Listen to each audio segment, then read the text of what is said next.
हैं और जितने मेरे बहन बैठी हुई हैं, मेरी जीजियां बैठी हैं, मेरे जीजा बैठे हैं, मेरी माताएं बैठी हैं, मेरे भाई बैठे हैं,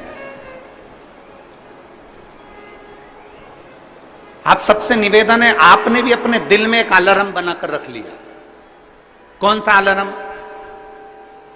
जरा सा पेट दुखा और तुमने अलार्म बना लिया, कहीं मुझे बड़ी बीमारी तो नहीं हो गई, कहीं मुझे कहीं गठान तो नहीं हो गई, कहीं मुझे रोग तो नहीं हो गया, कहीं मुझे ये तो नहीं हो गया। जरा सा छाती में दर्द हुआ, तुमने अलार्म बनाकर रख लिया कि मेरे कोई कहीं ब्लॉकेज तो नहीं हो गया, कहीं मेरे हार्ट में कमजोरी तो नहीं हो गई। थोड़ी सी चलने में हापड़ी भराई तो तुम्हें लग गया कि मुझे कहीं दमे की बीमारी तो नहीं हो गई, मुझे सांस की बीमारी तो नहीं हो गई। याद रखना, 4 बजे का अलार्म लगाया तो 3:30 बजे नींद खुल जाती है। उसी तरह तुम जो दिन भर सोचते हो कि मेरे साथ ये तो नहीं हो गया, वो तो नहीं हो गया, वो तो नहीं हो गया, वो तो नहीं हो गया, तो वो चीज तुम्हारे सामने हो ही जाती है। इसलिए शास्त्र कहता है कि दुनिया का सबसे बड़ा पाप है अपने आप को कमजोर समझना। कभी कमजोर मत समझो, हमेशा अपने आप को बलवान समझो।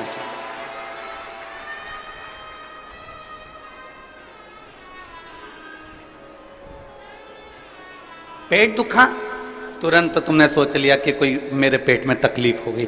छाती दुखी, मेरे को तकलीफ हो गई। सिर दुखा, मेरे को तकलीफ हो गई। आंखों में प्रॉब्लम हो गई। हो सकता है प्रकृति है, चलता रहता है, कभी अच्छा आता है, कभी बुरा आता है। कोई जरूरी नहीं है कि सारे रोग तुमको ही हो जाएंगे, सारी बीमारी तुमको ही हो जाएगी। पर तुमने सोच लिया, जांच कराने जा रही हो ना, तो सबसे पहले सोच के जा रही हो, मुझे ऐसा लग रहा है कि कहीं बड़ी बीमारी के चांस ना हो जाए। मतलब तुमने वो घड़ी भर ली है, तुमने वो अलार्म भर लिया।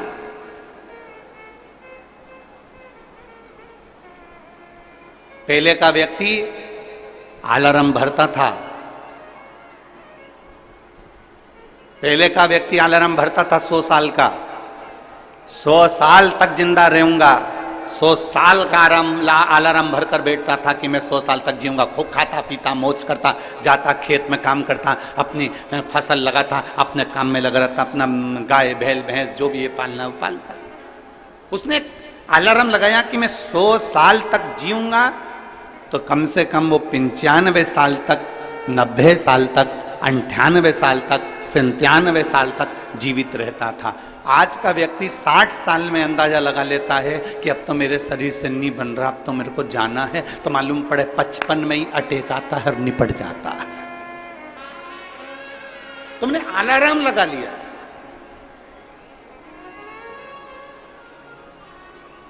दुनिया का सबसे बड़ा पाप है अपने आप को कमजोर समझे। क्यों कमजोर समझे हम? आप अपने आप को इतना प्रबल समझिए, आप अपने आप को इतना बोल्ड समझिए कि आपको लगे अगर छोटी मोटी बीमारी आ भी गई तो मैं निपट लूंगी, मैं निपट लूंगा। बोल बम का नारा है, आ गई अगर थोड़ी बहुत तकलीफ आई, थोड़ी बहुत अगर कष्ट आया तो है बाबा बेटा, मेहनत करेंगे, परिश्रम करेंगे, देखा जाएगा। और शंभु शरणे मांगू घड़ी रे घड़ी, दुख काटो दया करीने दर्शन आपो। शंभु शरणे पड़ी मांगू घड़ी रे घड़ी, दुख काटो दया करीने दर्शन। आप कमजोर क्यों समझे? आप हिम्मत क्यों हारे? कई माताएं कह देती है हमने 1 बार पशुपतिनाथ का व्रत करा, हमने 2 बार पशुपतिनाथ का व्रत करा, हमने 3 बार पशुपतिनाथ का व्रत करा और हमने, हमारी बाबा नहीं सुन रहा। आपने हिम्मत हार ली, आप अपने आप को हिम्मत हार गए। एक पत्र है,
मेरा नाम अनीता साहू है, पति श्री संतोष कुमार साहू।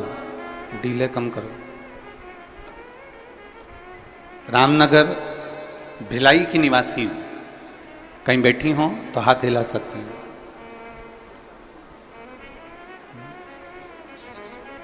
अच्छा, जहाँ भी बैठे हो हाथ हिला दो और आ जाओ, एक बेलपत्र ले जाना। आ जाइए।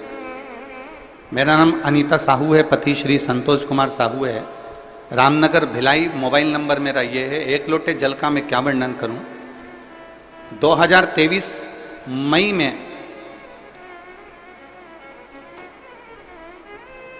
अचानक से स्वास्थ्य खराब हो गई। 10 दिन तक मैंने खाना नहीं खाया। सेक्टर नंबर 2 हॉस्पिटल में भर्ती थी। सोनोग्राफी MRI में पता चला कि लीवर में 9 mm का एक गठान और कैंसर हो गया। गठान होती ना गुरुजी तो दुख नहीं होता, पर साथ में कैंसर हो गया। उसके बाद मेरे पति ने सारे हॉस्पिटलों में जांच कराया तो मालूम पड़ा कि वो कैंसर की बीमारी है और ज़्यादा ही तकलीफ है, ज़्यादा समय के जीवित नहीं है। शिव जी पे मेरे पति ने जल चढ़ाना प्रारंभ करा। जल लाकर मुझे पिलाना चालू करा, बेलपत्र मुझे देना चालू करा। डॉक्टर का भी इलाज, जैसे आप कहते हो ना कि डॉक्टर शिव का रूप है, तो डॉक्टर का भी इलाज चलने दो, डॉक्टर का इलाज जरूर करो। हमने डॉक्टर का भी इलाज करा। डॉक्टर ने दवाइयाँ दे दी, पर डॉक्टर का कहना था कि इसका ऑपरेशन सफल हो ना हो वो पता नहीं। अब करें तो करें क्या। डॉक्टर कहते हैं कि अब तो उस ईश्वर पर भरोसा। मेरे पति ने भी आपकी कथा पर भरोसा करा और मैंने भी आपकी कथा पर भरोसा करा।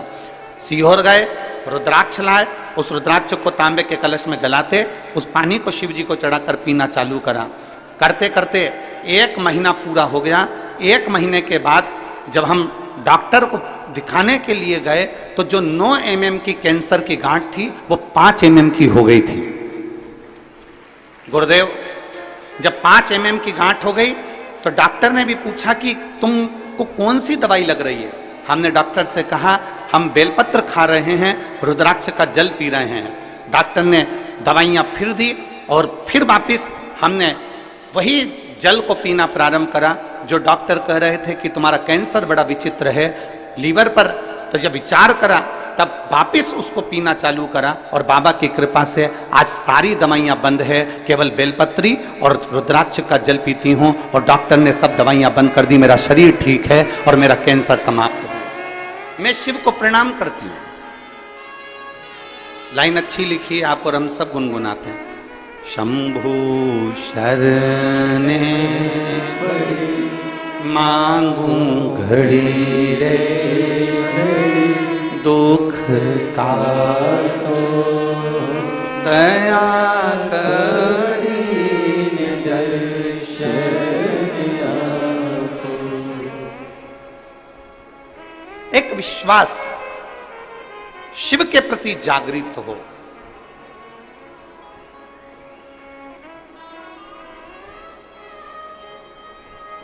हम तो कहते हैं, जैसे ये कथा बोलबम सेवा एवं कल्याण समिति करा रही है, दया सिंह जी इस कथा को आयोजित किए हैं। अमलेश्वर में कथा हुई, साहू जी खंडेलवाल जी आयोजित किए। इस 6 नंबर सेक्टर में पहले कथा हुई, विनोद सिंह जी इस कथा को कराए थे। फिर एक कथा और हुई थी भिलाई में, जो एक समिति ने कराई थी। ऐसे कई हम कहेंगे कि जो कथा के आयोजक होते हैं ना, जो कथा करवाते हैं, हम उनको धन्यवाद देना चाहते हैं। कम से कम आपके कराई हुई कथा से ना जाने कितनों की बीमारियां और कितनों के दुख और कितनों के कष्ट ठीक हो जाए। थोड़ा मेहनत तो आपकी लगती है, पर आपके परिश्रम से ना जाने कितनों को लाभ मिल जाता है, कितनों को।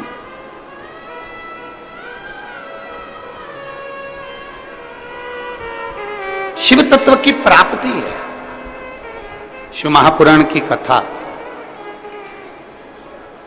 भगवान ओगड़दानी की कथा, भगवान शंकर की कथा। हिम्मत ना हारे। इस बहन ने एक बात लिखी कि मेरे पति और मैं शिव पर से भरोसा समाप्त नहीं करें। करेगा तो वही करेगा। शिव पर से हमने भरोसा समाप्त नहीं करा, करेगा तो वही करेगा। करेगा तो ओगड़दानी ही करेगा, करेगा तो मेरा देव अधिदेव महादेव ही करेगा। हमारा विश्वास, हमारा भरोसा हमने प्रबल रखा। और मैंने तेरे ही भरोसे बाबा, तेरे ही भरोसे हवा बिच उड़ती जावांगी। बाबा डोर हटो छड़ी नाम में कटी जावांगी। भोले मैं तेरी पतन, शंभो मैं तेरी पतन, हवा बिच उड़ती जावांगी। बाबा डोर हटो छड़ी नाम में कटी जावांगी। एक विश्वास अपने भीतर प्रकट करो।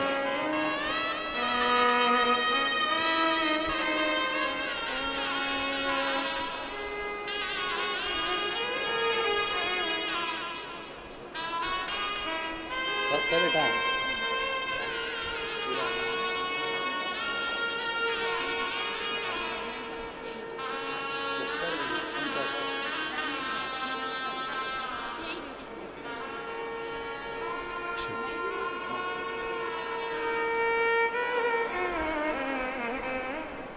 हॉस्पिटल में सिस्टर भी हैं, कह रही हैं कि बाबा ने मेरे को इतना अच्छा कर दिया कि अब मैं वापस हॉस्पिटल में काम करने लगी और मैं स्वस्थ हूं। ये शिव तत्व है। परशिला तो कौन अतिथि आए उनका लिख के ला दीजिए। ये शिव तत्व है, ये ओघड़ी है, ये शंभु है, त्रिकालदर्शी है। हमारे भीतर एक विश्वास को हमें पैदा करना है, हमारे भीतर एक भरोसे को हमें दृढ़ करना है, एक विश्वास को दृढ़ करना है। फिर निवेदन है, दुनिया का सबसे बड़ा पाप है अपने आप को कमजोर समझना।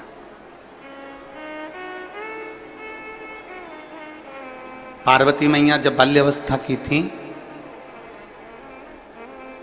तब साधना में माता पार्वती जी डूबी रही। सप्तऋषियों ने जाकर समझाया माता पार्वती जी को कि शिव तुम्हें नहीं मिल सकते, भगवान शंकर तुम्हें नहीं मिल सकते।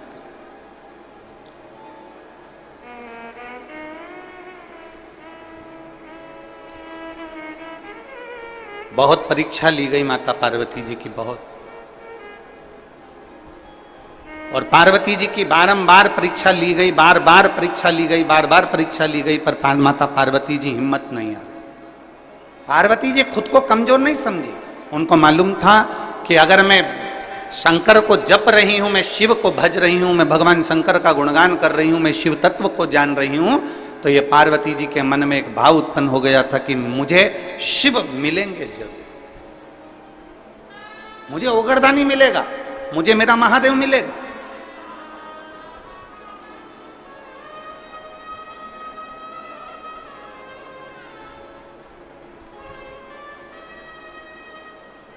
और ध्यान दें,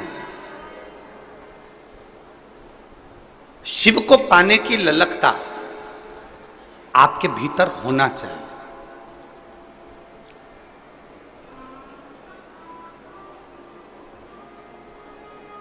हम फिर निवेदन करेंगे कि अपने भीतर एक ऐसा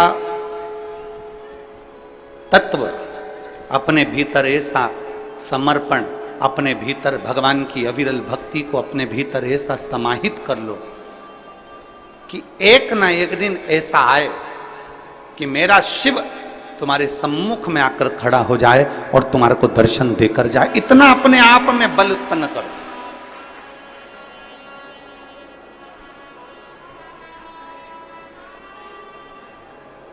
और हो सकता है।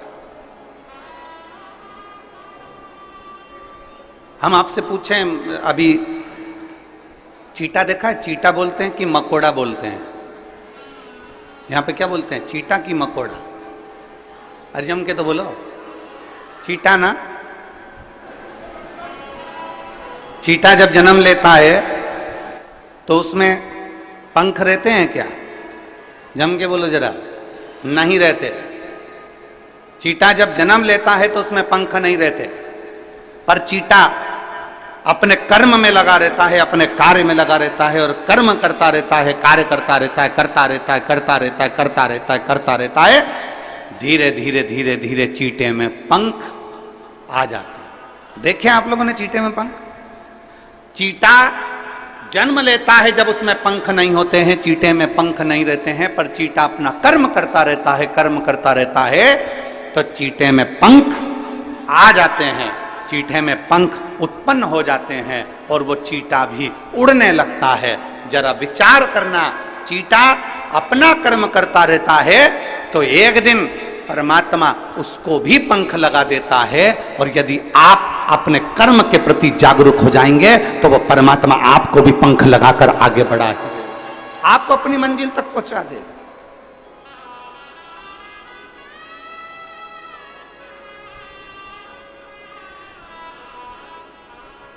चीटे में पंख नहीं होते, पर धीरे धीरे वो कर्म करता गया, कर्म करता गया, करता गया और उसमें पंख लग गए।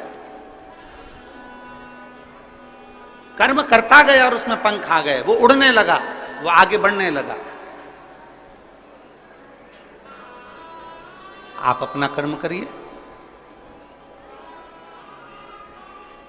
जिस कर्म में आप लगे हुए हो प्रबलता से उसमें लगे रहिए, उसमें लगे।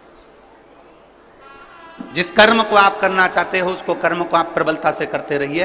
एक दिन मेरा परमात्मा भी आपको उड़ान देगा, एक दिन मेरा परमात्मा, मेरा भोलेनाथ भी आपको उन्नति की सीढ़ी पर चढ़ा देगा। आप कर्म के प्रति जागरूक तो रहो।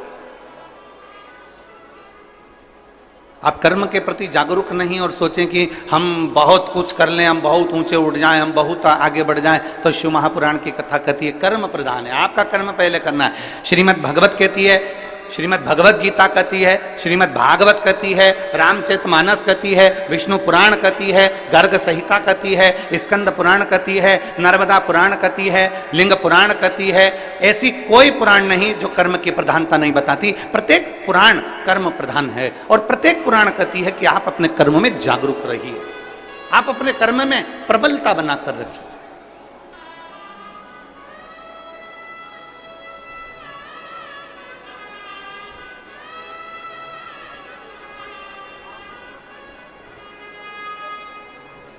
हमारे बीच में माननीय पवन साय जी, भाजपा प्रदेश संगठन मंत्री छत्तीसगढ़ शासन से, एवं माननीय नंदन जैन जी, भाजपा प्रदेश कोषाध्यक्ष छत्तीसगढ़ शासन से आए हैं।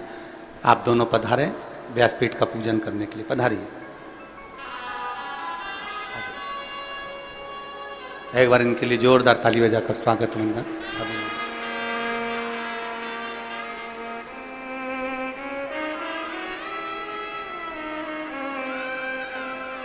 एक चीटे में भी पंख आ सकते हैं,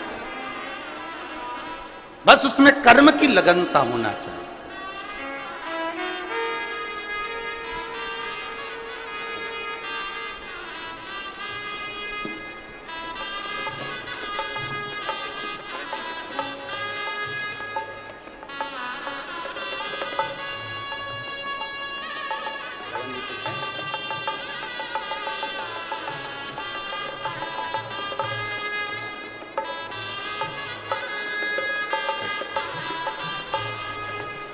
एक अपनी कर्म की लगनता प्रबल होना चाहिए।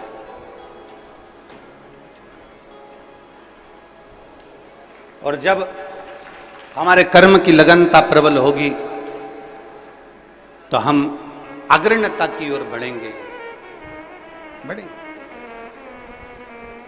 पर हम अपना कर्म पूरा नहीं कर पाते। हम उसको सोच लेते हैं मेरे बस का नहीं है, मैं नहीं कर सकता, मेरे बस में नहीं है, मैं ऐसा नहीं कर पाऊंगा, ये मेरे बस का नहीं है। नहीं नहीं, शिव कथा कहती है दुनिया का सबसे बड़ा पाप है अपने आप को कमजोर समझना। हम क्यों कमजोर समझते? और मैंने तेरे ही भरोसे बाबा, तेरे ही भरोसे हवा बिच उड़ती जावांगी बाबा, डोर हथों छकीला में कटी जावांगी।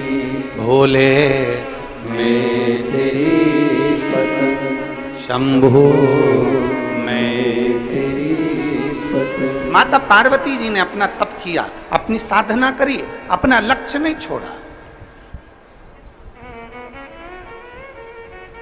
आप अपना लक्ष्य क्यों छोड़ते? लगे रहो, थोड़ा समय लगेगा, सुनेगा। एक पत्र है,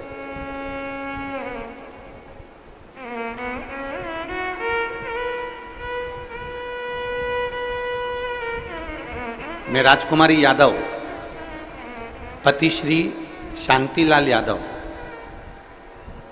पोरिया कला, पुरानी बस्ती, वार्ड नंबर 54, दुर्ग की निवासी हूं। आप ही हैं? श्री शिवाय नमस्तुभ्यं।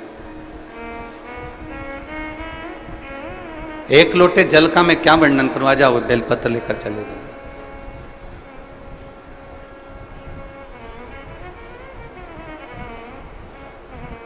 पशुपतिनाथ के व्रत का मैं क्या वर्णन करूं गुरु जी? मेरी भतीजी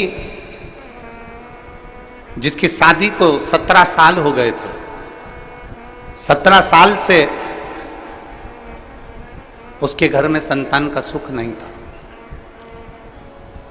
ऐसी कोई जगह नहीं जहां हम हमारी भतीजी को लेकर नहीं गए, और 17 साल उसको हमने हर जगह हर डॉक्टर को दिखाया, टेस्ट बेबी भी करवाया, पर संतान का सुख नहीं आया। हमने हमारी भतीजी को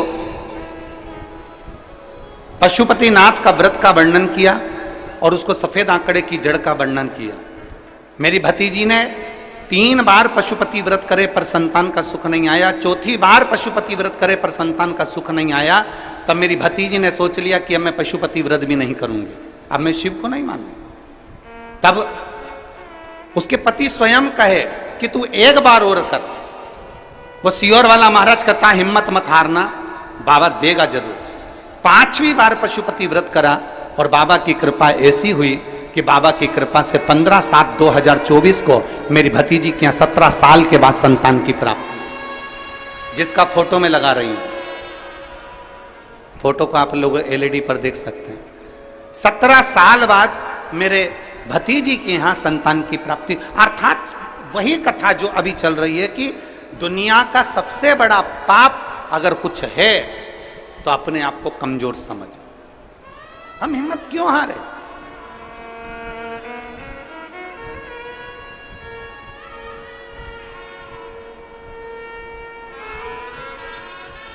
क्यों हिम्मत हारे?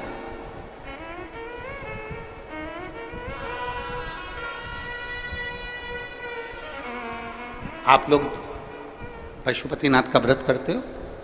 कौन कौन ने करा? जरा हाथ उठाओ तो। आ जाइए, आ जाइए, आ जाओ, आ जाओ, जल्दी आओ, जल्दी आओ, जल्दी आ जाओ।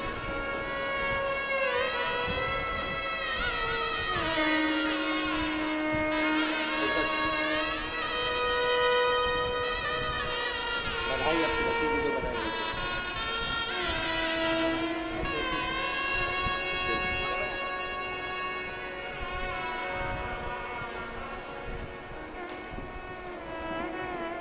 कितने लोगों ने पशुपति व्रत किया? बहुत बढ़िया, रख लो, रख लो।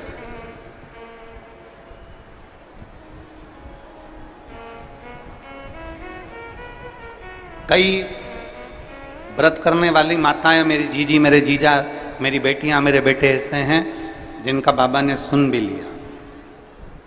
और कई ऐसे भी हैं जिन्होंने 1 व्रत 2 व्रत 3 व्रत करे होंगे और बाबा नहीं भी सुने।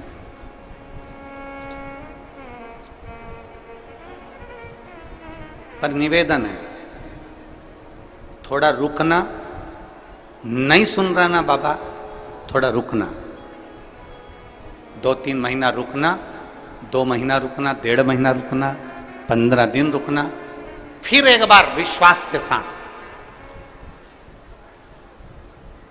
फिर एक भरोसे के साथ टीवी पर शिव महापुराण की कथा सुनना, मोबाइल पर कथा सुनना, यदि पंडाल में मिल जाए तो पंडाल में सुनना, और उस दिन से फिर नियम बना लेना कि बस मैंने कथा सुन ली है, अब मैं विश्वास रखकर 5 व्रत मेरे पशुपति नाथ के फिर करूंगी, और मेरा भरोसा करता है मेरा शंकर मेरी झोली खुशियों से भरेगा जाए। फिर विश्वास।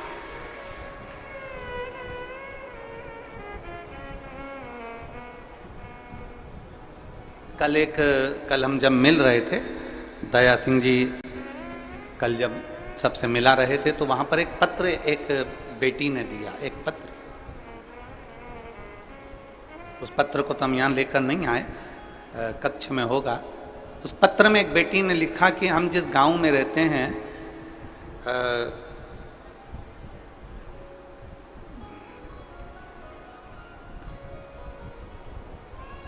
उसने उसके गांव का नाम भी लिखा था कोई। हम उस गांव में जहां हम रहते हैं, वहां पर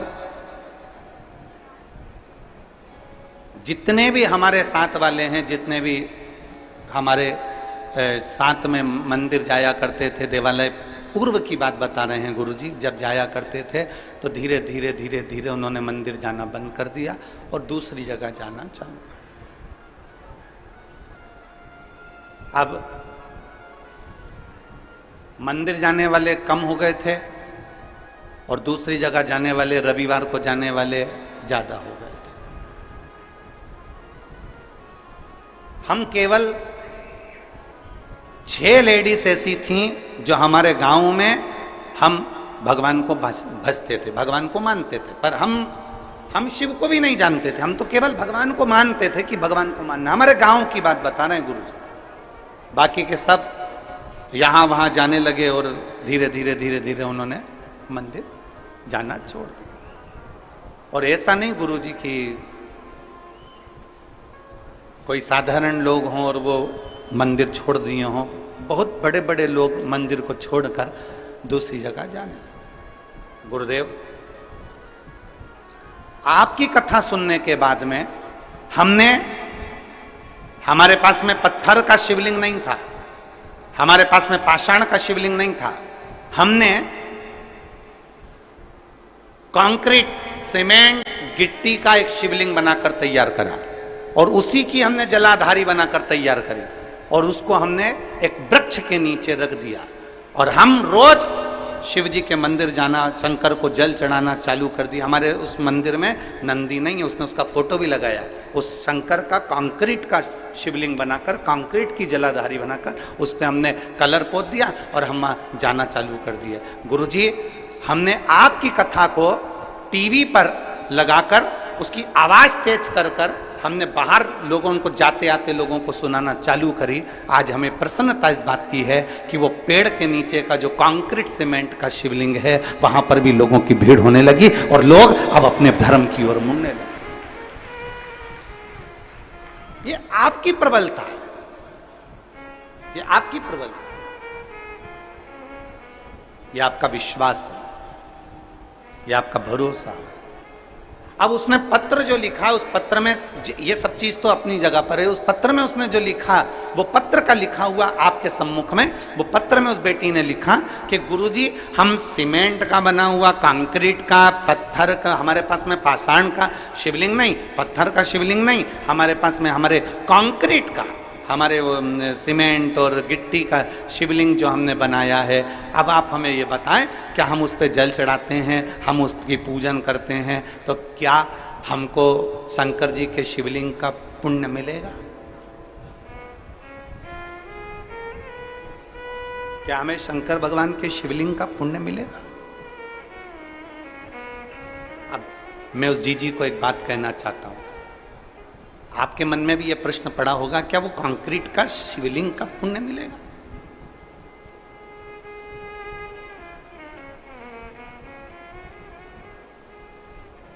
पहले तो मैं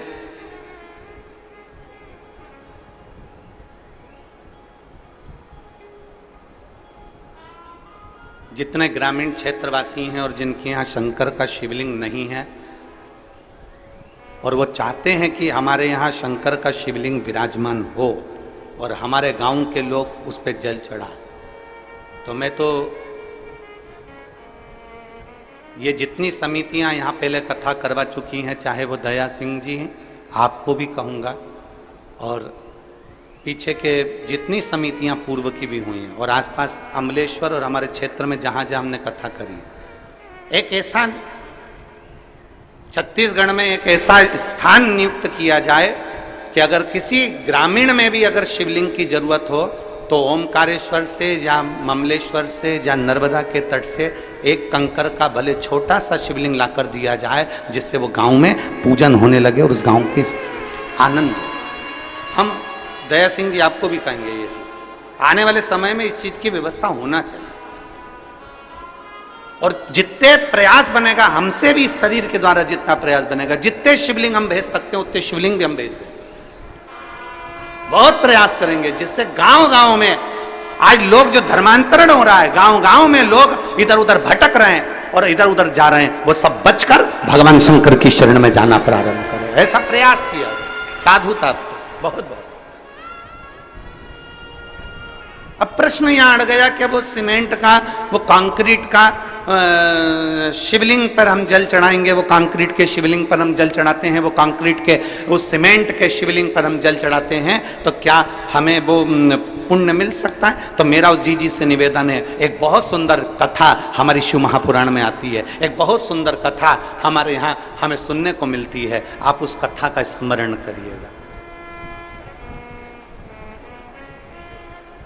भानु नाम का एक छोटा सा बच्चा था, बहुत छोटा सा बच्चा, भानु नाम था। पिता थे नहीं, मां अकेली, पिता नहीं है, अकेली मां है और वैधव्य मां अकेली। भानु का पालन पोषण कर रही है, खूब अच्छे से उसको रख रही है, खूब अच्छे से उसको खिला रही पिला रही, जितना बन सकता है उससे सेवा करती। सुंदर दृष्टांत है।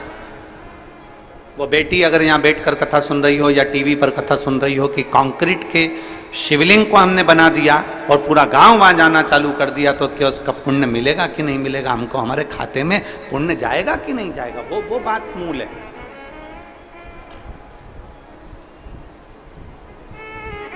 हमारे पास शिवलिंग नहीं था तो हमने वो कंक्रीट का बना दिया, तो उसका पुण्य है कि नहीं? उसके लिए भानु की मां उसका पालन पोषण कर रही है।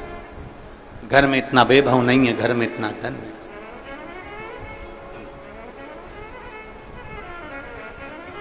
एक बात आज फिर कहते हैं, तुम्हारे घर में धन की कमी होगी ना, चल जाएगी। धन की कमी होगी तो बच्चा बचपन में रोएगा, धन की कमी होगी तो बच्चा खिलौने के लिए रोएगा, धन की कमी होगी तो बच्चा कपड़े के लिए रोएगा, धन की कमी होगी तो बच्चा गाड़ी के लिए रोएगा। अगर तुम्हारे घर में धन की कमी है ना, चलेगा, पर तुम्हारे घर में संस्कारों की कमी नहीं होना चाहिए, नहीं तो जिंदगी भर रोना पड़ेगा।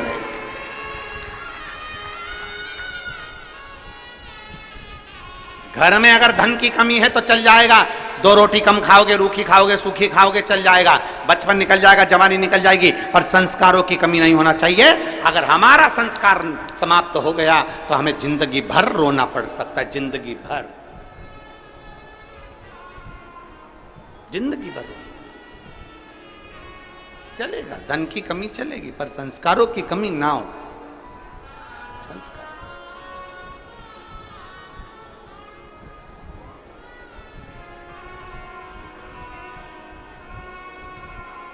और जितना बन सकता है अपने संस्कारों में कोई कमी ना है। भानु की मां भले धन में कमी थी पर संस्कारों में कमी नहीं रखी भानु की। एक दिन भानु ने अपनी मां से पूछा, मां सबके घर में खूब सारा सी ठाठ है पर हमारे घर में कुछ नहीं है। मां के मुख से निकल गया, जिस दिन महादेव चाहेगा उस दिन ठाठ भी दे देगा। जिस दिन महादेव चाहेगा उस दिन ठाठ दे देगा। 5 वर्ष का भानु जहां भी खेलने बैठता है, जहां भी खेलता है, खेलते खेलते मिट्टी को उठाकर, धूल को उठाकर, जो जमीन पर खेलता है तो वहां की मिट्टी को ऐसा इकट्ठा करता है, शिवलिंग बनाता है, जलाधारी बनाता है। पेड़ पत्ती का पत्तियां तोड़ता है वृक्षों से, उसके ऊपर चढ़ा देता है।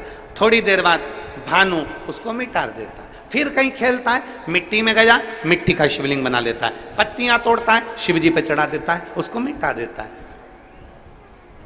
4 छोटी छोटी डंडियां लाकर खड़ी करता है, उस पे झोपड़ी बनाता है, उसके अंदर एक मिट्टी का शिवलिंग बना लेता है, उस पे पत्तियां लाता है, तोड़कर चढ़ा देता है। ये केवल भानु की कथा नहीं, ये आपकी और हमारी भी कथा है। बचपन में कई बेटियां, बचपन में कई बेटे, बचपन में छोटे छोटे लड़के, सोमवार आता है, मंगलवार आता है, बुधवार आता है, गुरुवार आता है, ऐसे कई दिन, कोई शिवरात्रि, कोई सावन का महीना आता है, छोटे छोटे बच्चे डंडियां लाते हैं तोड़कर, छोटी छोटी डंडियां तैयार कर कर उस पर छप्पर डालकर उसमें मिट्टी का शिवलिंग बना लेते हैं, उसका श्रृंगार कर देते हैं, उसके ऊपर पत्ता पत्ती लाकर चढ़ा देते हैं। कई लोग हंसते हैं, बताओ कैसा मूर्ख है, कैसे इसमें अकल नहीं है, छोटा सा बच्चा है, इसने ऐसा कर लिया। घर के अंदर वो भगवान की पूजन करता है, छोटा सा बच्चा।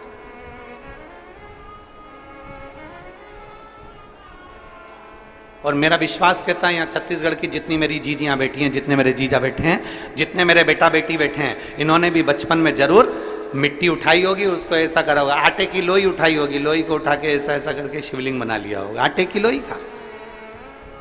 चावल बनाया होगा तो चावल का।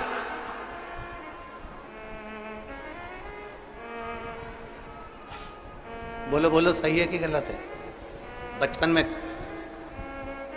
खेलते समय मिट्टी का, धूल का, पत्थर का, आटे का, जो मिल जाता था उसका हम शिवलिंग कई बार बना लेते थे। कितना सुंदर कहा इस दृष्टांत के अंदर कि भानु मिट्टी का शिवलिंग बनाता, मिटा देता, जो मिल जाता उसको, धूल मिल जाती धूल का बनाता, मिटा देता।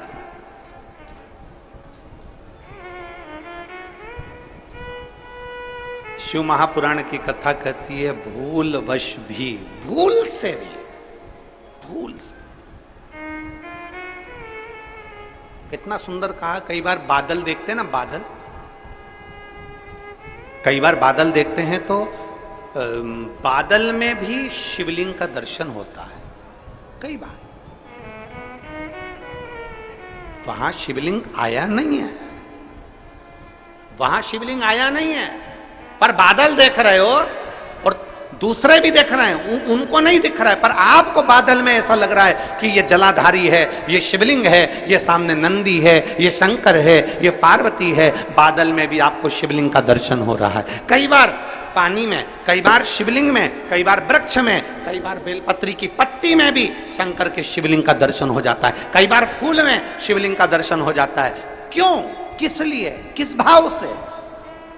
तो हमारे यहाँ दृष्टांत सागर कहता है, अगर तुम्हारी नेत्रों से तुम्हें बादल में, जल में, थल में, पाषाण में, मिट्टी में, धूल में भी अगर भूल से भी तुमने शिवलिंग का निर्माण करा है या दर्शन करा है, तो तुम्हें तुम्हारे खाते में एक शिवलिंग के निर्माण का पुण्य तुम्हारे खाते में जुड़ जाता है और उसका फल तुम्हें मृत्यु के पहले प्राप्त जरूर होता है। वो मिलता जरूर है। अब बादल में शिवलिंग बना, बादल में धुएं से, भाप से शिवलिंग का दर्शन हुआ, तो यहां शिवलिंग बना नहीं है, ये आपकी दृष्टि में, आपके मन में शिवलिंग समाया था तो आपने उसको शिवलिंग बनाया। वो देख ऐसा लग रहा है, ऐसा लग रहा है ना कि सामने जलाधारी है, ऐसा लग रहा है ना सामने शिवलिंग है, ऐसा लग रहा है ना कि सामने शंकर है। मतलब तुमने अपने दिल से बादल में भी शिवलिंग बनाया है, मतलब एक शिवलिंग बनाने का पुण्य तेरे खाते में जा चुका है। तुमने बेलपत्र में दर्शन करा, देखो ऐसा लग रहा है ना, ये जलाधारी है, ये शिव है, ऐसा लग रहा है ना, मतलब तुमने बेलपत्र में भी शिवलिंग बनाया है, एक शिवलिंग का पुण्य तुम्हारे खाते में चला गया। केवल एक मिट्टी का बनाया, पाषाण का बनाया या कोई चीज का बनाया, ये हमारे खाते में पहुंच गया। एक शिवलिंग भले तुमने दिल से, मन से, भाव से बनाया, पर पहुंच गया।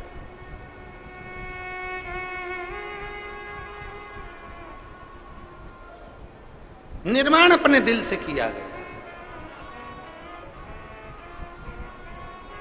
महाराज कितना सुंदर कहा किसी ने कि आर्थिक स्थिति ठीक हो ना हो, आर्थिक स्थिति ठीक हो ना हो चलेगा, पर मानसिक स्थिति ठीक होना चाहिए तो जिंदगी सार्थक हो सकती। आर्थिक स्थिति ठीक हो ना हो चलेगा, पर मानसिक स्थिति ठीक होना चाहिए। घर में धन तो बहुत बढ़ गया, आर्थिक स्थिति ठीक हो गई, पैसा पैसा हो गया, पैसा पैसा हो गया, और मालूम पड़े बच्चे गलत संगत में पड़े हैं, बेटी गलत संगत में पड़ी, बेटा गलत संगत में पड़ा, परिवार गलत संगत में पड़ा। हम पहले भी एक बार कथा में कहे थे, आज फिर कहते हैं, कुत्ता पाला तुमने, किसने पाला? तुमने। कुत्ते को चेन बांधी तुमने, कुत्ते को पट्टा बांधा तुमने, कुत्ते को भोजन कराया तुमने, कुत्ते को स्नान कराया तुमने, कुत्ते को इत्र लगाया तुमने, कुत्ते को अच्छा अच्छा खिलाया तुमने, कुत्ते को घुमाने ले गए तुम, कुत्ते से प्रेम करा तुमने। और जरा विचार करिए, तुम्हारा ही पालतू कुत्ता एक दिन तुम कोई काट खाए तो तुम्हें कैसा लगेगा? बोलो, जल्दी बोलो, अरे बोलो तो, अच्छा लगेगा? तुम्हारा ही पालतू कुत्ता तुम्हें काट खाए, अच्छा नहीं लगता। उसी तरह धन कमाया तुमने, पैसा कमाया तुमने, दिन रात एक करा तुमने, पैसे के लिए पूरी जिंदगी दौड़े तुम, कमा कमा के लाए तुम, और वही पैसा घर में आया और तुम्हारा बेटा मदिरा पान में, तुम्हारा पति मदिरा पान में, जुए में, वेश्यावृत्ति में, गलत काम में अगर लग गया तो जरा विचार करो कि तुम्हारा कुत्ता ही पालतू तुमको काट गया। तुम्हारा पालतू कुत्ता तुम्हें काट गया। जरा विचार करिए, तुम्हारे कमाए धन को अगर तुम वेश्यावृत्ति में लगा रहे हो, तुम्हारे कमाए धन को तुम जुए में लगा रहे हो, तुम्हारे कमाए धन को तुम मदिरा में लगा रहे हो, तुम्हारे कमाए धन को तुम गलत जगह पर लगा रहे हो, तो समझ लेना कि तुम्हारा पालतू कुत्ता तुम्हें काट रहा है। तुम्हारा कुत्ता तुम्हें काटे ये अच्छी बात नहीं है।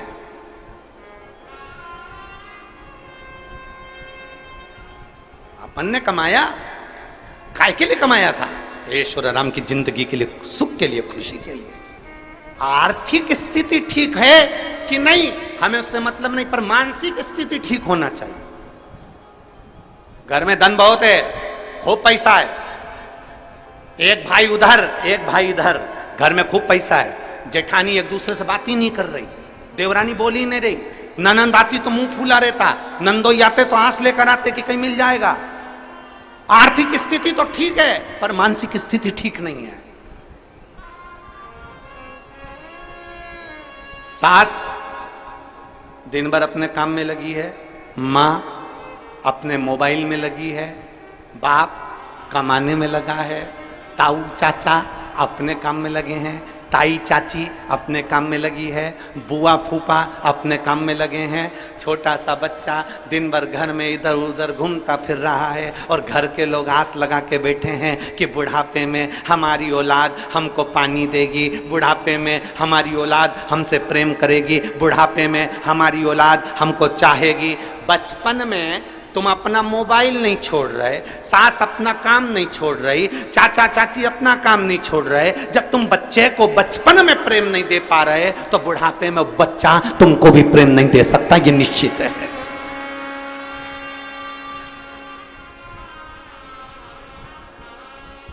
सवेरे 7 बजे का बच्चा स्कूल जाता है, कितनी बजे स्कूल जाता है? बोलो बोलो, तुम बोलो। 6 बजे, 7 बजे बच्चा स्कूल जाता है, 8 बजे स्कूल जाता है। कितनी बजे आता है? बोलो बोलो, जम के बोलो। है 1-2 बजे आता है।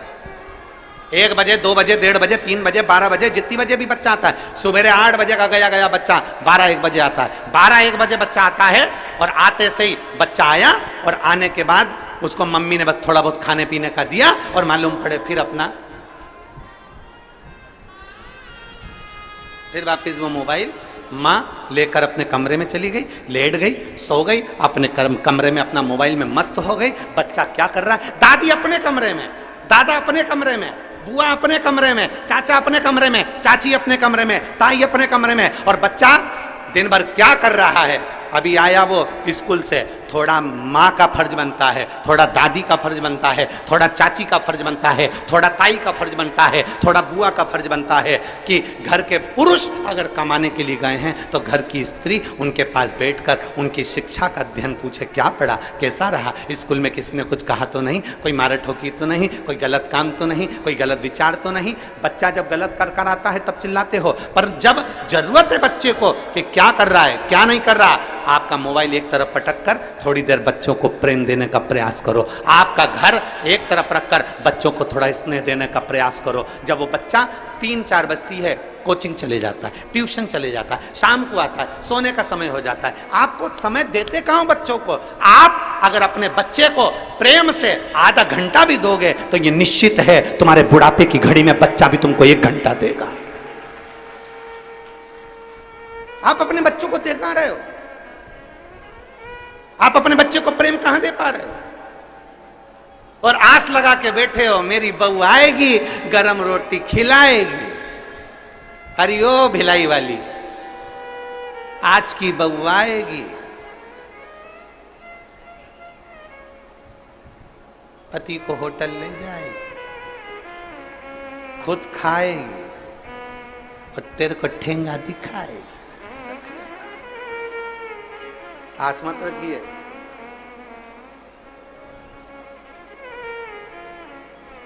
आर्थिक स्थिति ठीक ना हो चलेगा, पर मानसिक स्थिति ठीक रखिए।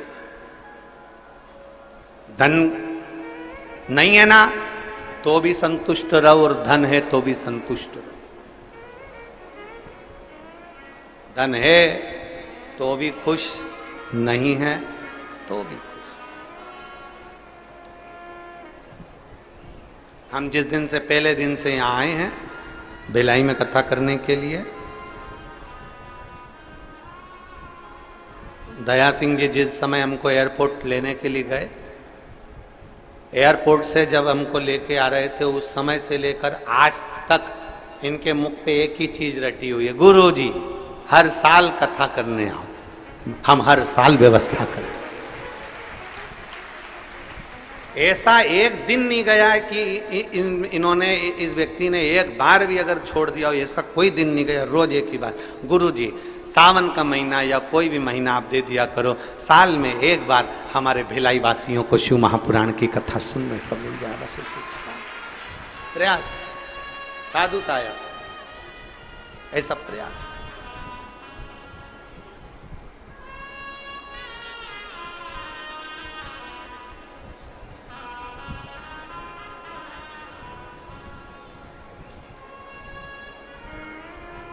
एक आस तुम्हारी है, विश्वास तुम्हारा है, भोले बाबा सुन भी लो ये मेरी कहानी, बड़ी दूर किनारा है, कश्ती भी पुरानी, बड़ी दूर किनारा है, कश्ती भी पुरानी है, भोले बाबा सुन भी लो। कहानी मैंने तुमको पुकारा है, मैंने तुमको पुकारा है, भोले बाबा सुन भी लो ये मेरी कहानी है।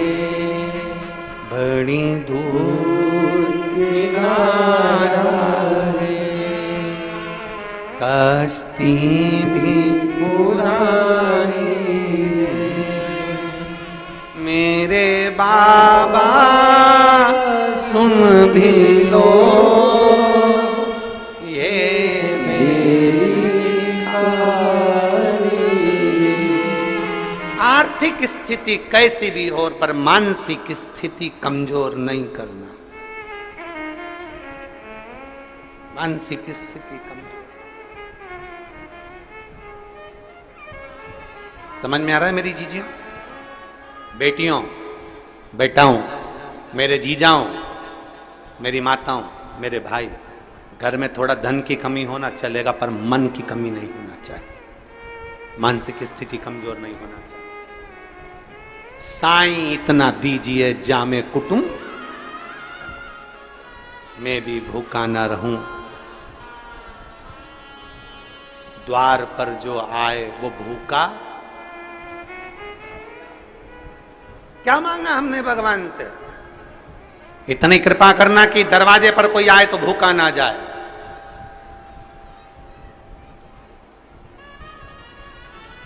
इतनी कृपा करना कि द्वार पर कोई आए तो खाली ना जाए। इतनी दया जरूर कर।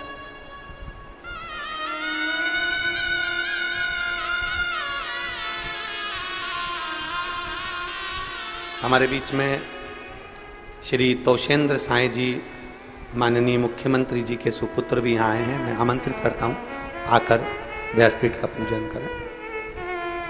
एक बार जोरदार ताली बजाकर स्वागत वंदन अभिनंदन।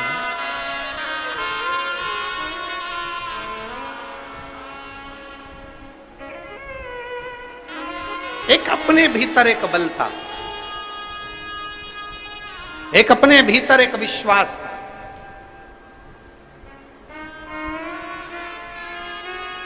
एक अपने भीतर एक भरोसा, एक दृढ़ता होना चाहिए।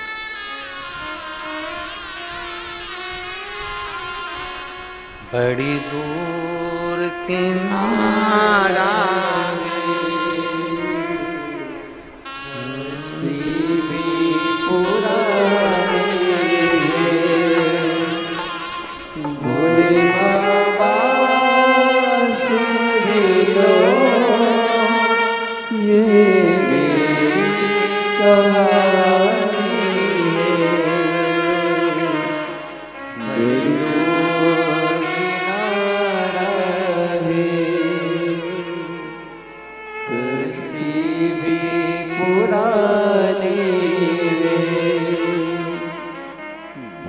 बाबा सुन भी लो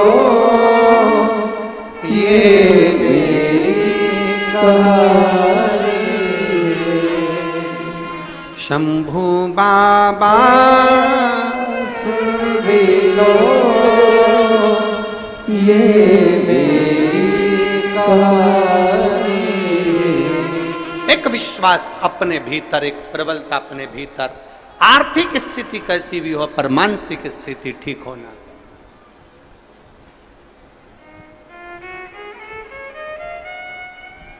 मन ठीक रखिए।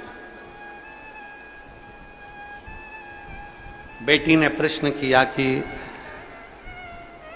कंक्रीट से बना हुआ शंकर का पूजन कर रहे हैं, क्या पुण्य मिलेगा? शास्त्र कहता है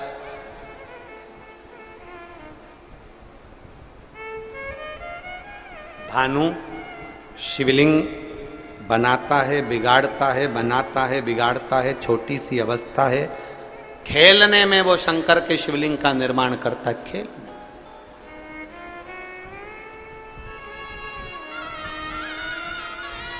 उसका फल मिलेगा।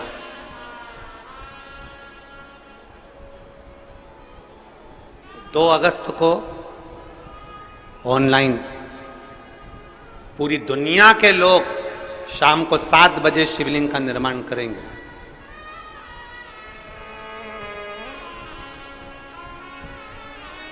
दो अगस्त को पूरी दुनिया के लोग, पूरा विश्व, देश में क्या विदेश में भी लोग भगवान शंकर के शिवलिंग का निर्माण करेंगे। आस्था चैनल पर ऑनलाइन भगवान शंकर का पूजन होगा। पूरा विश्व तैयारी में जुट गया। एक साथ करोड़ों शिवलिंग बनेंगे, करोड़ों शिवलिंग। अब जरा विचार करिए, कहीं कहीं अनुष्ठान होता है 1 लाख शिवलिंग का निर्माण करेंगे, कहीं अनुष्ठान होता है 2 लाख शिवलिंग का निर्माण करेंगे, कहीं अनुष्ठान होता है पार्थिव शिवलिंग का इतना निर्माण करेंगे। पर ये सावन के महीने में जब एक साथ पिछले वर्ष 66 करोड़ लोगों ने शिवलिंग बनाया था, तो अब की बार तो विश्वास कहता है कि कम से कम 80 से 90 करोड़ लोग शिवलिंग का निर्माण करेंगे। अब इतना शिवलिंग का निर्माण गांव गांव, खेड़े खेड़े, छोटा गांव, बड़ा गांव, चाहे जहां मर्जी पड़ जाए, घर के अंदर 4 लोग हैं 4 बना लिए, 5 लोग हैं 5 बना लिए, मन उनका, उनकी मर्जी।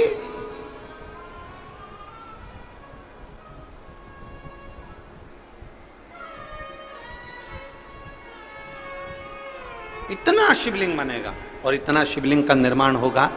तो जरा विचार करिए, आप जब अपने घर में शिवलिंग का निर्माण करेंगे तो क्या मेरा भोलेनाथ जब तुम्हारे घर में आएगा तो ऐसे ही चले जाएगा क्या? घर में अगर मेहमान आते हैं तो घर के बच्चों को कुछ देकर जाते हैं। तो मेरा शंकर अगर साल में एक बार सावन की शिवरात्रि को तुम्हारे घर में आता है तो कुछ ना कुछ देकर जरूर जाता है, खाली नहीं छोड़ सकता। ऐसे ही नहीं जाएगा, खाली नहीं जाएगा, कुछ कुछ देकर जाए।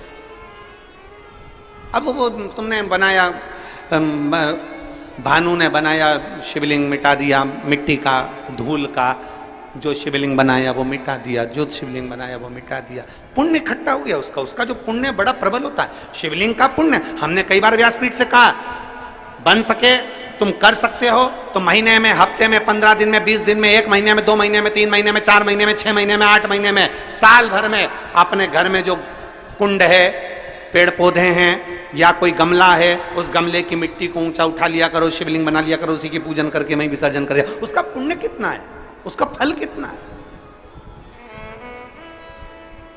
एक पत्र है,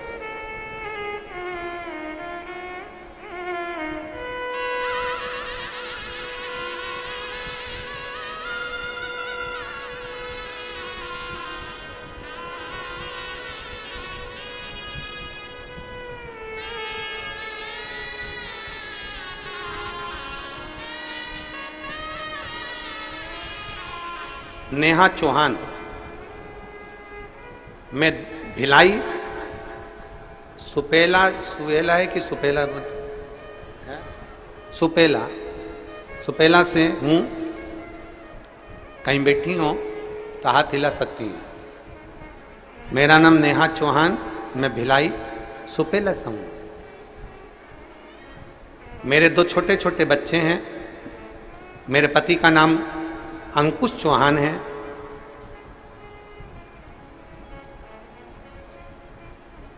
गुरुदेव, मेरे पति की आयु 32 वर्ष है। मेरे पति को 27/2/2024 27 फरवरी को 2024 को उनके सीने में दर्द हुआ। हम लोग घबरा गए, उनको BM शाह हॉस्पिटल में लेकर गए। वहां पर उनको दिखाया, डॉक्टर ने कह दिया इनको 3 अटैक एक साथ आया। कहीं बैठी हो तो हाथ हिला सकते हैं। इनको 3 अटैक एक साथ आ गए और तुरंत इनको ऑपरेशन के लिए ले जाना पड़ेगा। अब भी ऑपरेशन करना पड़ेगा। लगभग इनका जो ऑपरेशन होगा वो 3 से 4 लाख रुपए खर्च होंगे। आप उसकी व्यवस्था करिए। हमने कह दिया आप इलाज चालू करो, हम आते हैं। आप इलाज चालू करो, कागज पर साइन करें। इलाज प्रारंभ हुआ, हम गए, हमारे तन पर जो गहने थे और हमारे घर में जो भी सामान था, हमने हमारे परिचित के यहाँ पर वो दुकान पर जाकर उसको गिरवी रख दिया। 30 मिनट में हम वापस पैसे की जुगाड़ कर कर हॉस्पिटल पहुंच गए। जब हम हॉस्पिटल गए तो डॉक्टर आपस में बात कर रहे थे कि इनका बीपी और हार्ट बीट 1% भी काम नहीं कर रही है, ये चलेगा। हमने हमारा पूरा गोल्ड जो भी सामान था वो गिरवे रखकर हम पहुंचे। 30 मिनट हमको लग गए थे और उतने में डॉक्टर ने कहा कि इनकी बीपी भी काम नहीं कर रहा, हार्ट बीट 1% भी काम नहीं कर रही है, ये शरीर जा चुका। हमारे पति अंकुश की डेथ हो गई है, वो मर चुके हैं। सारे डॉक्टर आपस में बात कर रहे पर हमसे कोई बोल नहीं रहा कि हुआ क्या। हार्ट बीट काम करना बंद कर दी है। हमने बार बार डॉक्टर से पूछा कि आप बताओ हो क्या रहा, क्या हुआ, पर बताए नहीं। हमारे कानों में भनक लगी कि हमारे पति चले गए। हमने कहा बाबा अभी रुको, कैसे जा सकते हैं। उसी हॉस्पिटल के नीचे पर शिव जी का मंदिर था, मैं दौड़ी, वहां से एक बेलपत्र उठाकर लाई। शंकर को तुरंत ऊपर जलाधारी में जल पड़ा था, उसी को उंडेल दिया, उसी पानी को लेकर आ गई, पति को छीटा। डॉक्टर से कहा मेरा पति इतनी जल्दी मर नहीं सकता, देखो मेरे बच्चे हैं, मेरी उम्र भी 27 वर्ष की है, मैं 27 साल में विधवा हो जाऊंगी, ये हो नहीं सकता। मैंने सियोर वाले महाराज की कथा सुनी है, मेरा विश्वास पक्का कहता है मेरा पति नहीं मर सकता। आप एक बार फिर प्रयास करो। जल छीटने पर, बेलपत्र रखने पर डॉक्टर फिर उसको एक बार चेक करने के लिए बीपी चेक करने गए तो मालूम पड़ा कि उसकी हार्ट बीट बढ़ी और बीपी ने काम करना प्रारंभ कर दिया। उसको शरीर पर 6 बार शॉट लगाए गए जिससे उसकी सांस वापिस आए। 6 बार जब सांस के लिए उसको शॉट लगाया गया तब उसकी श्वास बाहर आई और बाहर आते से ही फिर उसको वेंटिलेटर पर रखा, बेलपत्र उसके पास रख दी। फिर वो आईसीयू में आए, तब उनकी फिर जांच चालू हुई तो बताया कि इसकी किडनी भी खराब हो गई। होश तो आ गया, मरा हुआ जिंदा तो हो गया, पर किडनी भी चली गई। जब उसकी किडनी भी डैमेज हो गई तब डॉक्टर ने कहा आप इनको दूसरे हॉस्पिटल में ले जा सकते हैं। फिर हम उनको MMI हॉस्पिटल रायपुर में लेकर गए तो डॉक्टर ने कहा कि इनकी नसें ब्लॉकेज है, किडनी काम नहीं कर रही है, हो सकता है कि आपको इनको फिर कहीं और ले जाना पड़े। 15 दिन डॉक्टर से कहा कि आप इनका इलाज करिए। मेरा विश्वास कहता है मेरा महादेव वापिस लेकर आया है तो इनका ऑपरेशन भी नहीं होने देगा और किडनी भी चालू होगी। तुरंत हमारे रिश्तेदारों को सीहोर भेजा, रुद्राक्ष मंगवाया, जल तांबे के कलश में गलाकर देना चालू करा। होठों पर 2-2 बूंद जल उसके लगा देते। बाबा की ऐसी कृपा हुई कि हमने फिर वापिस जांच फिर प्रारंभ हुई उसी MMI हॉस्पिटल में रायपुर के, और ऐसी कृपा हुई डॉक्टर ने कह दिया अब इनकी किडनी भी काम करने लगी और इनकी कोई ब्लॉकेज नहीं है, शरीर ठीक हो चुका है, इनको ले जा सकते। ये शिव तत्व है। मेरा नाम नेहा चौहान, मैं भिलाई सुपेला से हूं। शिव तत्व, कहीं बैठी हो तो बेलपत्र लेने आ सकते। शिव तत्व की प्राप्ति, एक विश्वास, हम कैसे हार जाए, एक भरोसा, हम कैसे हार जाए।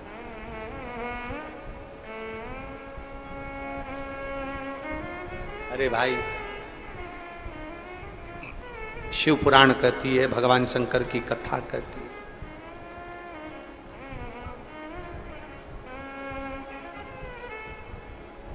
भोले बाबा सुन भी लो ये मेरी कहानी। हम कहेंगे, जरा विचार करिएगा, इस बेटी से सीखिए कि भरोसा किसको कहते हैं। इस बेटी से सीखो कि विश्वास किसको कहते हैं।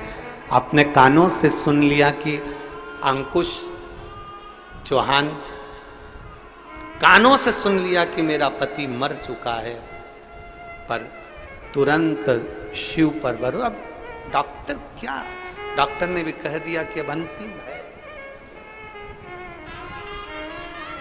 और अंत समय प्रभु आना पड़ेगा, वचन दिया तो निभाना पड़ेगा, आए ना आए प्रभु कबीला, अंत समय प्रभु आना पड़ेगा, वचन दिया तो निभाना पड़ेगा, अंत समय प्रभु आना पड़ेगा। एक विश्वास अपने भीतर जागृत तो करो, एक विश्वास अपने भीतर जड़ी तो बनाओ।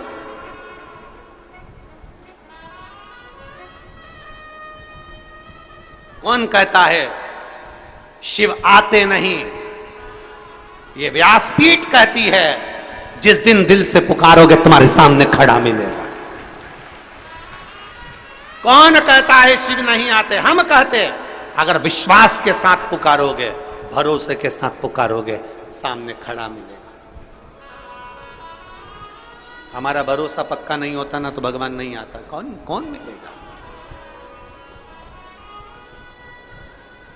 तुम्हारा विश्वास ही नहीं है तो शिव कहां से मिलेगा? भरोसा तो जोड़ो।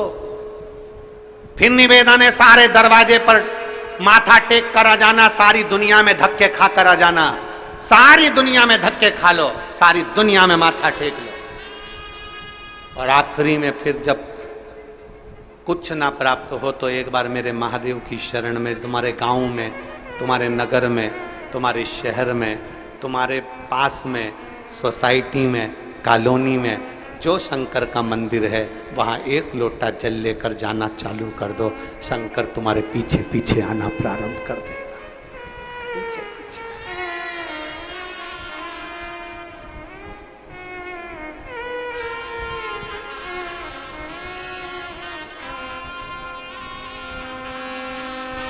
इसके पास नहीं शिव, सर्वस्व शिव है, सर्वस्व।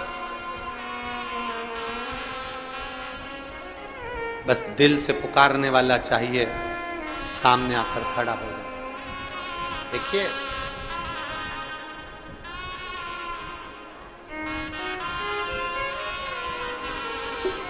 एक सुंदर सा, बैंक में पैसा जमा करने की भी लिमिट होती है, सीमा होती है। रोज 50,000, 60,000, एटीएम से पैसा निकालने की भी एक सीमा होती है। नौकरी करने की भी एक सीमा होती है, उम्र की एक सीमा होती है। इतने वर्ष तक फोर्स में जमा हो गए, इतने समय तक तुम फौज में जमा हो गए, इतने समय पुलिस में हो गए, इतने समय इस नौकरी को मिलेगी, इस समय शिक्षक की नौकरी मिलेगी, इस समय ऐसी नौकरी मिलेगी। उम्र की सीमा होती है। नौकरी में उम्र की सीमा है, बैंक में पैसे की सीमा है। महाराज, ऐसी कौन सी जगह है? गाड़ी से जा रहे हो तो रोड पर, रास्ते पर तुम्हारी गाड़ी की भी सीमा है, गति की सीमा है, पैसे की सीमा है, उम्र की सीमा है, नौकरी की सीमा है, हर चीज की एक लिमिट, एक सीमा है। पर मेरे महादेव को प्राप्त करने की कोई सीमा नहीं है, जब चाहो जब प्राप्त करो, कोई सीमा नहीं। मेरे शिव को प्राप्त करने की कोई सीमा नहीं, तो अनलिमिटेड, तुम्हारा मर्जी पड़े उतना। जब दुख हो दौड़कर चले जाओ, जब तकलीफ हो दौड़कर चले जाओ, जब कष्ट हो दौड़कर पहुंच जाओ। और केवल कष्ट के समय पर नहीं, रोज जाओ। तेरे मंदिर में आना मेरा काम है और मेरी बिगड़ी बनाना तेरा। रोज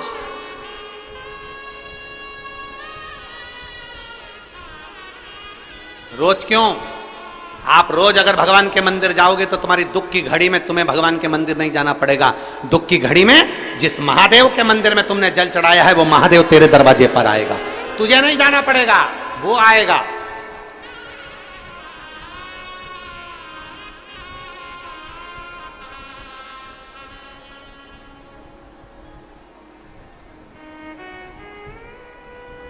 और महाराज उसको बस जितना दिल से पुकार सकते हो उतना दिल से पुकारो, उतना।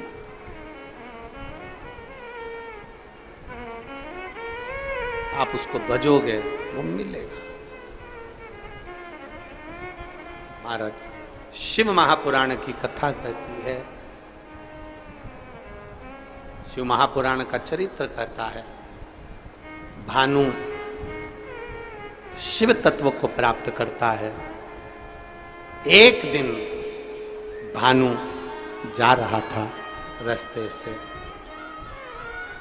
एक वृक्ष की पत्ती को तोड़कर मट्टी के ढेले पर शिव को समझकर चढ़ा रहा था, और उसी मट्टी के ढेले में से मेरे महादेव प्रकट होकर उस भानु को दर्शन दे दे। उसी मट्टी के ढेले। मेरा जी से निवेदन है, जो कर रही है कंक्रीट का शिवलिंग का पूजन कर रहे हैं, हमारे यहाँ शिवलिंग नहीं है, हमने बना लिया क्योंकि लोग दूसरी जगह जाना चालू कर दिए थे। लोग दूसरी जगह जा रहे थे तो हमने सीमेंट का बना लिया अपने पेड़ के नीचे। अब जनता वहां जल चढ़ा रही, उसका फल मिलेगा कि नहीं मिलेगा? शिव महापुराण की कथा कहती है, यहां तो शास्त्र कहता है कि आसमान में देखकर भी शिवलिंग का तुमने मन से निर्माण कर लिया तो उसका भी फल हमें प्राप्त होता है। तुम जिसका शिवलिंग बनाओगे शंकर शंकर है, तो प्रकट होगा, प्राप्त होगा, निश्चित है।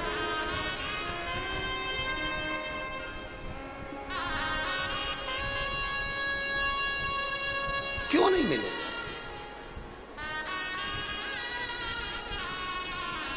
वो आप लोग कहते हैं ना, जब कोई नहीं आता मेरा बाबा आता है, मेरे दुख के दिनों में वो बड़ा काम आता है, मेरे दुख के दिनों में वो बड़ा काम आता है। अरे हो के नंदी पैसा वार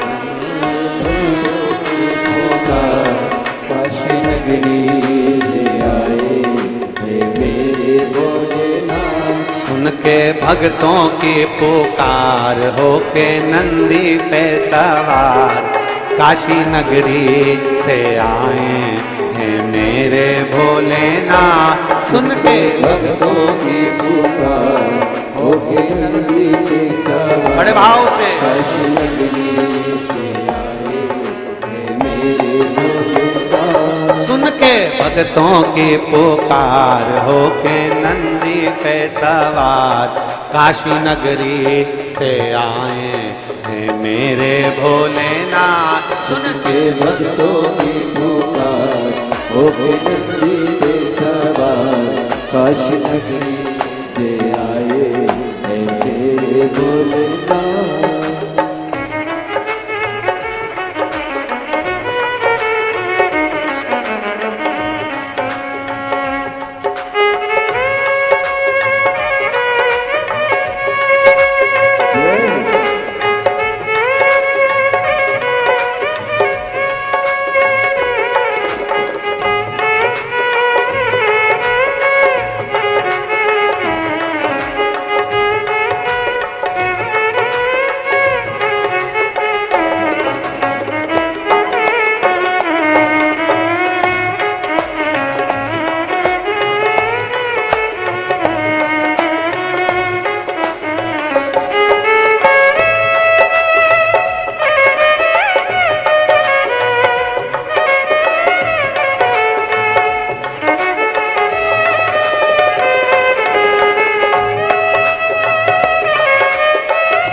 रमाए देखो डमरू बजाए, कैसा निराला भोला रूप सजाए। बस मेरा माए देखो डमरू बजाए, कैसा निराला भोले रूप सजाए। बस मेरा माए देखो डमरू बजाए, कैसा निराला भोले रूप सजाए। बस मेरा माए देखो डमरू बजाए, कैसा निराला भोले रूप सजाए। गले में है सर्पोकार, होके नंदी पे सवार, काशी नगरी से आए मेरे भोलेनाथ। सुन के भक्तों की पुकार, होके नंदी पे सवार, काशी नगरी से आए मेरे भोलेनाथ।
मृगशाला पहने भोले जटाओं में गंगा, चम चम चमकता है माथे पे चंदा। मृगशाला पहने भोले जटाओं में गंगा, चम चम चमकता है माथे पे चंदा। मृगशाला पहने भोले जटाओं में गंगा, चम चम चमकता है माथे पे चंदा। मृगशाला पहने भोले जटाओं में गंगा, चम चम चमकता है माथे पे चंदा। गौरा मैया करे सिंगार, होके नंदी पे सवार, काशी नगरी से आए मेरे भोलेनाथ। उनके भक्तों की पुकार, होके नंदी पे सवार, काशी नगरी से आए मेरे भोलेनाथ। की पुकार, होके नंदी पे सवार, काशी नगरी से आए मेरे भोलेनाथ।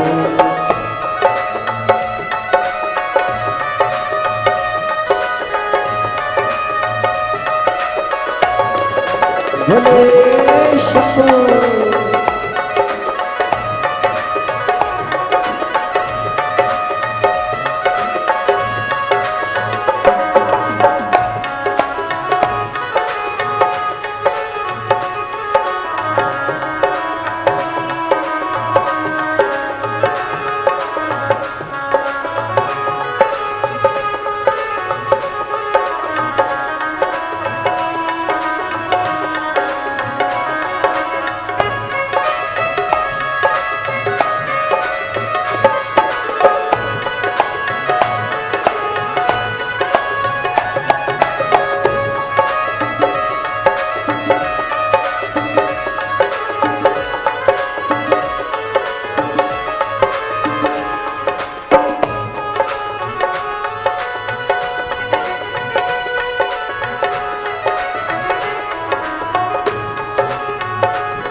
महिमा महान है, भोले भक्तों के ये तो भोले भगवान है।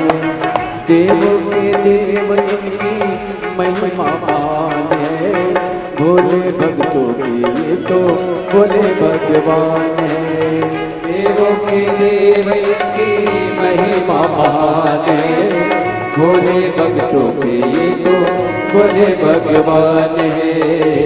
करने भक्तों का उद्धार होके नदी पे सवार, काशी नगरी से आए हैं मेरे भोलेनाथ। सुनते भक्तों की पुकार होके नदी पे सवार, काशी नगरी से आए हैं मेरे भोलेनाथ।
बस मेरा माए देखो डमरू बजाए, कैसा निराला भोले रूप सजाए। बस मेरा माए देखो डमरू बजाए, कैसा निराला भोले रूप सजाए। गले में है सर को पार होके नदी पे सवार, काशी नगरी से आए मेरे भोलेनाथ। सुनते भक्तों की पुकार होके नदी पे सवार, काशी नगरी से आए मेरे भोलेनाथ।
भक्तों की पुकार होके नंदी पे सवार, काशी नगरी से आए हैं मेरे भोलेनाथ। सुनके भक्तों की पुकार होके नंदी पे सवार, काशी नगरी से आए हैं मेरे भोलेनाथ। काशी नगरी से आए हैं मेरे भोलेनाथ। काशी नगरी से आए हैं मेरे भोलेनाथ। काशी नगरी से आए मेरे भोलेनाथ। महादेव है। अपने स्थान पर बैठकर भगवान शिव जी से अपने मन की बात बड़े भाव के साथ दिल से बाबा से प्रार्थना करें।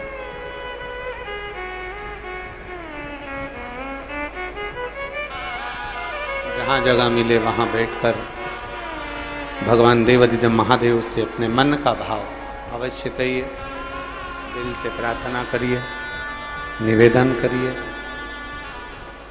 आज कथा का छठा दिवस है। कल कथा सुबह 8 बजे प्रारंभ हो जाएगी और 11 बजे विराम हो जाएगा। कहते हैं मेहमान जाते जाते घर के बच्चों को कुछ देकर जाते हैं। कल विराम दिवस की कथा जो सुनता है तो मेरा महादेव भी कुछ ना कुछ देते हुए ही जाता है। शिव कृपा होती है।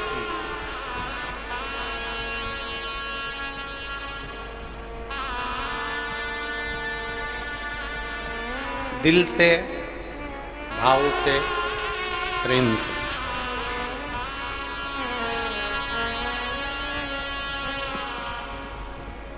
आप और हम सभी भगवान शिव से अपने मन की बात कहें। सब एक साथ बोलें।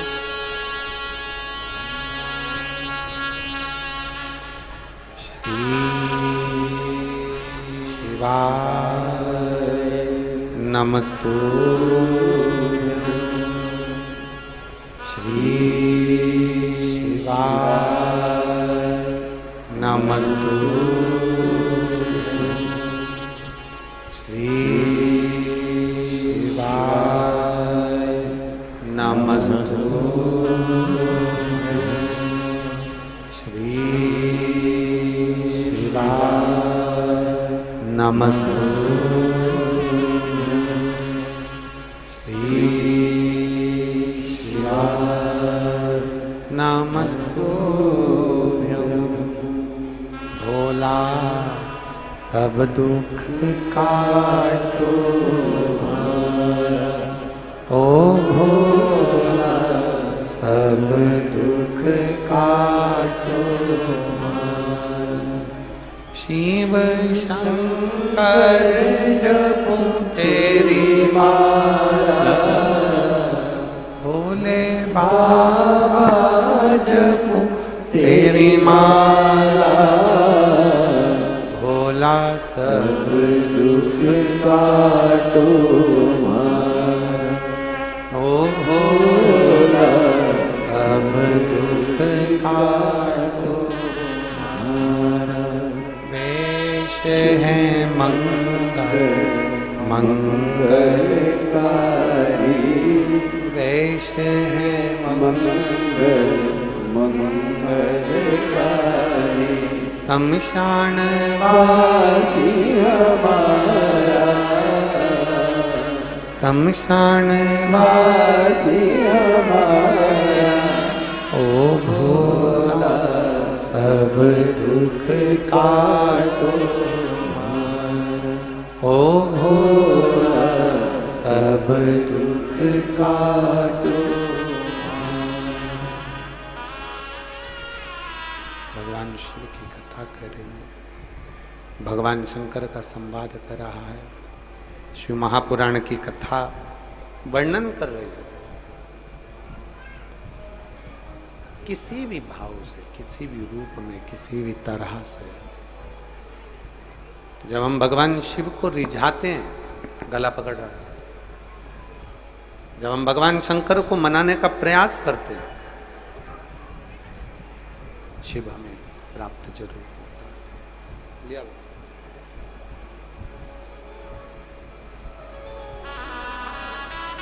शंभु शंभु शंभु।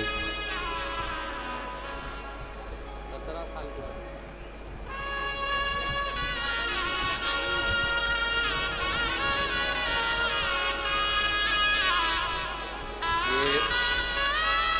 जिस बच्ची का चरित्र कहा था कि वो नेहा चौहान के जो पति को तकलीफ हो गई थी, ये उनकी जेठानी है। एक बार जोरदार ताली बजाएं। बता रही हैं कि पूर्ण तरह से स्वस्थ हैं बाबा।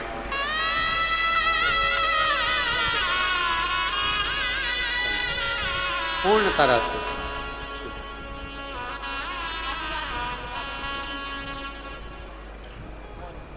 एक शिव,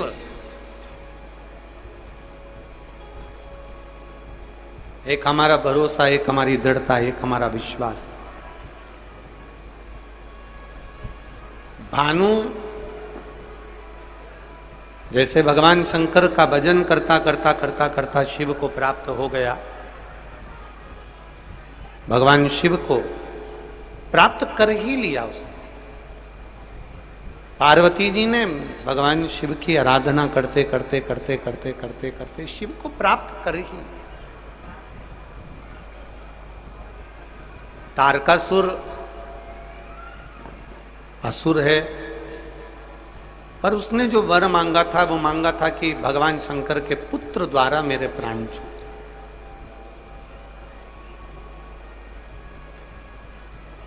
यदि मेरे प्राण छूट रहे हैं तो भगवान शंकर के पुत्र द्वारा छूटे। जो मांगा वो मिला, जो मांगा है वो मिला। तारकासुर ने मांगा था कि मैं शंकर जी के पुत्र के द्वारा मरूं, वही हुआ। षडानंद कार्तिकेय जी का प्रागट्य होता है और मां पार्वती जी ने कह दिया तारकासुर का संहार तुम्हें करना है। जिस तारकासुर के हृदय में दिल में शिव बसे हुए हैं,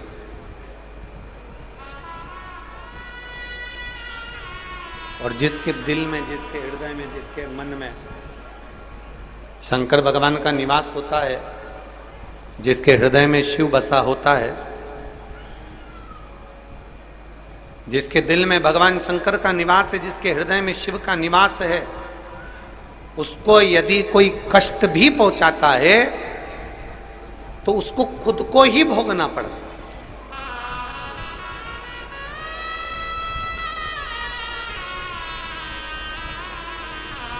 भगवान शंकर की कथा कहती है, शिव महापुराण की कथा कहती है, भगवान शंकर का चरित्र कहता है कि शिव सब कुछ माफ कर सकते हैं। भगवान शंकर सब कुछ माफ कर सकते हैं, भगवान शंकर सब क्षमा कर सकते हैं, भगवान शंकर सब कुछ क्षमा कर सकते हैं, पर भगवान शंकर अपने भक्त के ऊपर यदि कोई उंगली उठाए, अपने भक्त को यदि कोई त्राड़ दे, अपने भक्त को यदि कोई परेशान करे, तो शिव उसको कभी स्वीकार नहीं करते, उसको कभी क्षमा नहीं करते। अकाल मृत्यु वो मरे जो काम करे चंडाल का, काल उसका क्या बिगाड़े जो भक्त हो महाकाल। जो शिव की आराधना करने वाला है, शंकर की आराधना करने वाला है, शिव का गुणगान करने वाला है, उसका काल क्या बिगाड़े। बस तुम जाओ कार्तिकेय, तुम जाकर तारकासुर का संहार करिए, तुम जाकर तारकासुर का संहार करिए, तुम जाओ तारकासुर को मारो, तुम जाओ। पर इतना याद रखना कि उसके हृदय में बाण नहीं लगना चाहिए, क्योंकि उसके दिल में, उसके हृदय में शिव बसा हुआ है, उसके हृदय में, उसके चित्त में शंकर बसा हुआ। ठीक है, तारकासुर को मारने के लिए कार्तिकेय जी गए और बाणों पर बाण चलाए गए, पर तारकासुर के दिल में, हृदय में बाण नहीं छोड़ा।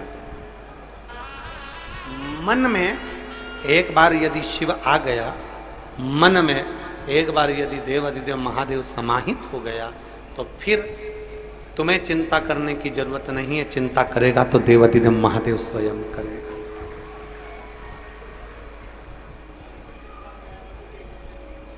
और बाबा तेरे ही भरोसे,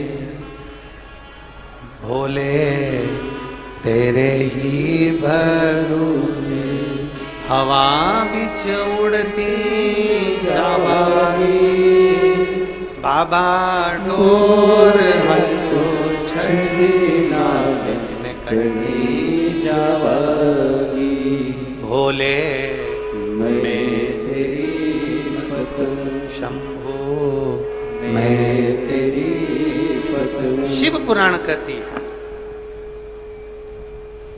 भगवान शंकर का संवाद कहता है, सब्जी में सारे मसाले डाल दो, सब्जी में सारी ग्रेवी डाल दो, सब्जी को तुम पूरा तैयार कर लो, पर सब्जी में अगर नमक नहीं होगा तो ईमानदारी से बोलो सब्जी में स्वाद आएगा? जम के बोलो जरा, नहीं। सब्जी में सब कुछ डाला, ग्रेवी भी डाली, मसाले भी डाले, गरम मसाला भी डाला, हींग भी डाली, सामान भी डाला, तुमने जो बन सकता था, पनीर अधिक अधिक अधिक, दही दूध जो डालना था तुमने सब्जी में सब डाला। पर सब्जी में अगर नमक नहीं है तो सब्जी में स्वाद नहीं। सब्जी में नमक डालोगे तो स्वाद आएगा।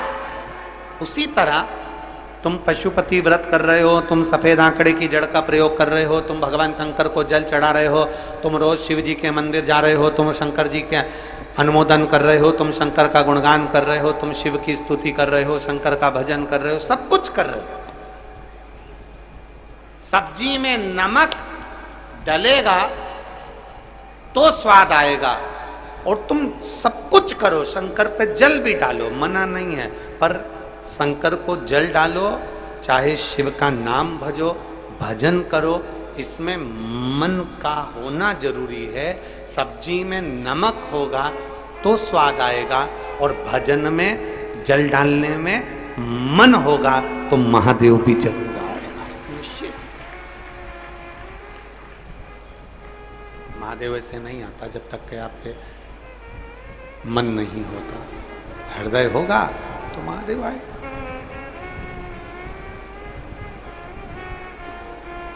हृदय होगा तो महादेव मिलेगा। मन तो लगाओ,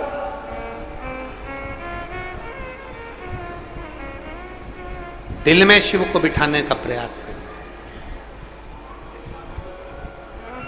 हृदय में भगवान शंकर को बिठाने का प्रयास करिए। तारकासुर के प्राण छूट गए। तारकासुर के 3 पुत्र हैं, तारकाक्ष, विदुम्माली, कमलाक्ष। तीनों उपद्री हैं।